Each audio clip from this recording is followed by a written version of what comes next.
স্বদেশ প্রত্যাবর্তনের পর ধারাবাহিক রাজনৈতিক ও সামাজিক কর্মসূচিতে অংশ নিলেও এই প্রথম রাজধানীর নয়াপল্টনে বিএনপির কেন্দ্রীয় কার্যালয়ে গেলেন বিএনপির ভারপ্রাপ্ত চেয়ারম্যান তারেক রহমান। সোমবার বিকেল ৩:৩০টার দিকে নয়াপল্টনে বিএনপির কেন্দ্রীয় কার্যালয়ে পৌঁছান তারেক রহমান। এ সময় কেন্দ্রীয় কার্যালয় এলাকায় নেতাকর্মীদের উপস্থিতি ছিল চোখে পড়ার মতো। কার্যালয়ে দলের সিনিয়র যুগ্ম মহাসচিব অ্যাডভোকেট রুহুল কবির রিজভী ও কোষাধ্যক্ষ এম রশিদুজ্জামান মিল্লাত ফুল দিয়ে বিএনপির ভারপ্রাপ্ত চেয়ারম্যানকে অভ্যর্থনা জানান।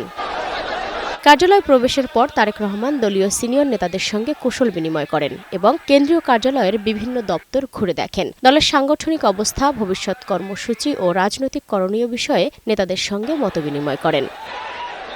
নেতাকর্মীদের উদ্দেশ্যে বক্তব্যে তারেক রহমান দেশকে সুন্দর ও গণতান্ত্রিকভাবে গড়ে তুলতে সবাইকে ঐক্যবদ্ধভাবে কাজ করার আহ্বান জানান। আমাদের যার যতটুকু অবস্থান আছে সেখান থেকে আসুন, আমরা আমাদের দেশটাকে নতুন করে গড়ে তোলার চেষ্টা করি।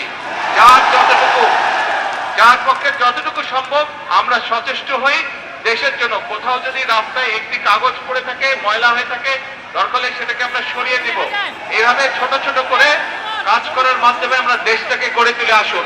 আর এখন আমি সকলকে অনুরোধ করব, দ্রুত আমরা রাস্তাটাকে খালি করে দেই যাতে সাধারণ মানুষ চলাফেরা করতে পারে। দীর্ঘ ১৭ বছর পর বিএনপির কেন্দ্রীয় কার্যালয়ে তারেক রহমানের এই উপস্থিতিকে দলীয় নেতাকর্মীরা গুরুত্বপূর্ণ রাজনৈতিক বার্তা হিসেবে দেখছেন। সালমা জাহান মুক্তা, বৈশাখী সংবাদ, ঢাকা।